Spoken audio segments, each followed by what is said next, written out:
Well, East Johnson Street has actually already been down to one lane for several months now. Starting tomorrow, the entire road is going to be cut off completely. But this is just one of many options that you have tonight if you're looking for some family-friendly options. We've got a ton of games. This is a really great example of what your sidewalk should look like after every single snow event. The water levels from that flood were well above my height, but right now, things are looking much better. The creek, the water levels here are back to normal. You know, earlier today, people from their apartment homes were able to see large plumes of smoke in those flames. But right now, this is what the scene looks like. A woman who is kind enough to let her use the roof of her apartment has an aerial view of the scene right now. You're just slipping and sliding and probably face planting like I am all winter. It's, like you said, hard to call this a winter wonderland. A 16-year-old was driving a gray Chrysler going southbound this way on Monona Drive when another car, a red Honda, was turning left into the Taco John's parking lot here. And the water levels here at the lake are still pretty high. Obviously, a lot of residents that live along here, plus other areas,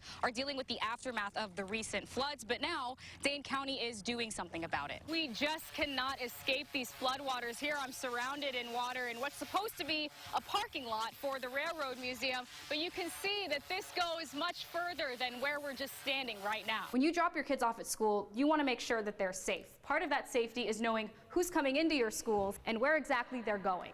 A postal worker that we spoke to earlier says that there is a severe staffing shortage at the USPS here in Madison, and not only is it having an adverse effect on the employees there, but it's also meaning that it could affect you. You might be getting your mail a little bit later because of it. Fluorinated compounds are not something new. You know, they've been around. They're found in the air that we breathe and the packaging that our food can come in, but now they're even found in our own drinking water. We all know that the smell of trash already isn't too pleasant, right? Well, people in this community say that what they were smelling when they walked outside was much worse than what's in your trash can.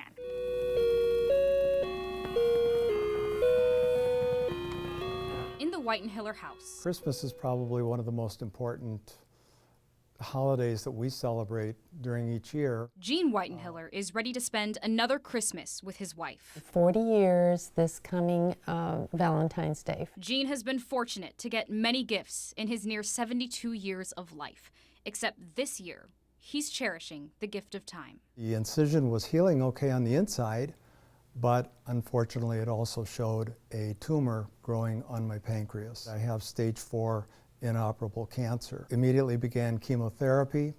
The first one just knocked me on my rear end. It fortunately showed that it has not caused any shrinkage at all, and in fact some of the lesions on my liver where it's growing have increased in size. It's been devastating. Mostly because we just retired. We're just enjoying being close to our kids now and our grandchildren. Gene started chemo in mid-August. He lost 50 pounds. It was a horrible experience. He stopped chemo 3 weeks ago, deciding to let nature take its course. My youngest granddaughter, who's 3 years old, doesn't just grasp that Grandpa W is sick. And he's not able to get on the floor and roll around with me anymore. And that's very difficult for me to accept. Gene's doctor says he has months left to live. We are each other's best friends. We're travel buddies. We do everything together, and that's why I'm going to miss him so much when he's gone. I knew how hard that was, and I knew that he wasn't giving up. He was making the best choice for how he wanted to feel. His son Ross has gone above and beyond since he found out about his dad's diagnosis. He contacted the Packers, who sent Gene a football signed by the entire team and the coaching staff. Alex Trebek, who signed a photo and wrote him a handwritten letter of support. And now, for one final gift from everyone else, he's asking for as many Christmas cards as possible to make Gene's final days merry and bright. I've been a firefighter for 13 years. I've been with Sauk City for 5. I was an EMT for 6 years with Dane County District 1, and one thing I learned from all that is sometimes you help out a complete stranger just because they asked. Even from complete strangers, your love is the best gift he could ask for to make his last Christmas the most memorable one yet. Just an overwhelming outpouring of love and support from people that I've never met, probably never will, but who care?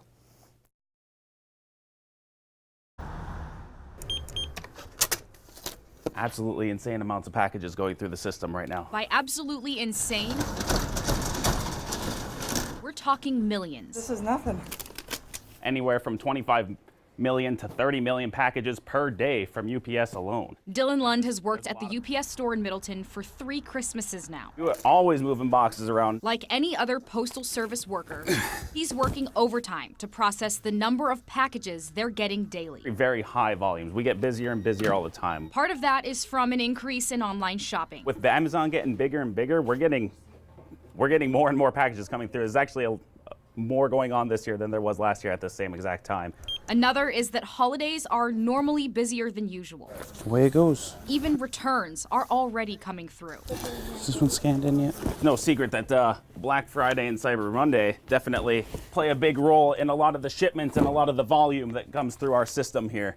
And we already have started to see a lot of that stuff coming back and us sending it all back to Amazon. With the number of packages they're dealing with daily, Coming your way. this is why many of you are getting your packages later than usual. We're gonna get everything in the system to the best of our ability, but trucks only have so much space. There's only so much real estate within those trucks to be able to actually send everything through. Even with the late deliveries, Just put this one in. some people aren't getting their packages at all. Nationwide, you're talking about 1.7 million packages per day during the season that are gonna end up missing. Lund suggests requiring signatures on all packages It's not a bad idea. to make sure your delivery makes it to where it needs to be. You can spend all the money in the world to get it there as fast as possible, but if somebody else takes it, it was all for naught. But in the meantime, they're asking customers to please be patient as they work through the next couple of weeks to make sure everyone gets what they need in time for the holidays. It goes like this, and then it just ramps up. It gets more and more and more, and it's only going to continue to get stronger and stronger as we push through. Draven Hallam's relationship with his dad, Jake, is a bond unlike any other. But in February of this year, life took a devastating twist after Jake lost a 5-year battle with brain cancer. And there was a lot of suffering and a lot of heartache. Draven's mom, Julie, knew how hard this would be on Draven going into his senior year. He was my biggest role model. He was my everything. In a video that Draven has never seen before, Jake said his final goodbye. Just so you know, I didn't ask for cancer. I didn't want it. I hated it. I'm sorry, Draven. Julie said facing her fear of raising her kids as a single parent was tough on her too, but found some comfort in Jake's final words to her. You have people around you that love you and will support you. Little did Draven or Julie know that support would come right here at Necedah High School. As a parent of a child with special needs, you don't know that your kids will get that opportunity to have those magical moments. Draven was nominated to be in the running for Homecoming King, but at a pep rally, his classmate Jaron won the title. It was really honorable for me to be voted for as Homecoming King. But little did Draven know, Jaron would put another twist in his life, in front of all his classmates. They gave me my sash. I asked for the microphone, and I said, "Can I make an announcement, please?" And I said, as honored as I am to be Homecoming King, I would really like to give it to Draven. Everybody went crazy. And I called Draven down and put the sash on him. When he gave me the title, it was magic. But this magical moment brought on a mix of emotions for Julie. And I thought maybe at first I was sad that his dad wasn't there and sad that he missed the opportunity to see this. But after I thought about it for a long time, I just felt this huge sense of relief that we have this whole community of people that can support us and lift us up in, our darkest times. Draven knew his everything was watching over him in this moment. I do know he would be proud of me. Before any of this, Draven and Jaron were simply classmates, both of them not considering themselves very close friends. So I had to ask, why did you do this? I know Draven wanted it more, and he deserved it more. If Jaron only knew that he fulfilled a promise that he never knew was made for this family. So for Jaron, he sort of fulfilled that promise that Jake gave me, that people would be there to support me and help me. Oh, it makes me feel 100 times better than actually being homecoming king. Congratulations, Draven. Your dad would be so proud. In Necedah. Something you'll never forget. Never. I'm Jamie Perez for News 3 Now. It was just incredible. So far this winter, we have been pretty spoiled, to say the least. We haven't had too cold of temperatures, and we haven't had too much snow on the ground. But you can see from just looking outside that that is not the case anymore. So my job today is to show you some winter hacks, and we're going to do that right from our parking lot. Now, one of the first things that we all deal with in the morning is our cars. And first things first, we gotta get all this ice off the windshield. Most of us usually can get an ice scraper out of our cars. Well, if you do not have one of these ice picks, you can always use a credit card. Literally just take it to your windshield.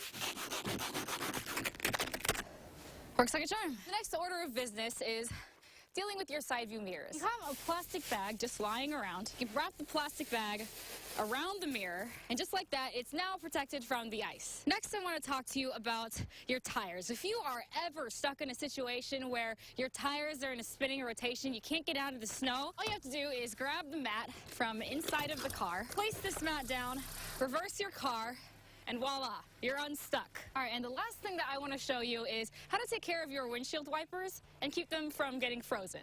Now, many of us know the trick of keeping your windshield wipers up to keep them from getting frozen to your windshield, but if you use something like a sock or a glove and you stick it right to the end of that, it's kind of a cute way to keep that frost from accumulating at the end there. Of course, those are just some tips, but we wanted the experts to weigh in as well. We do recommend that people have an emergency kit in their vehicle that will help them out in situations like that. Having a small shovel that you can dig out your wheels.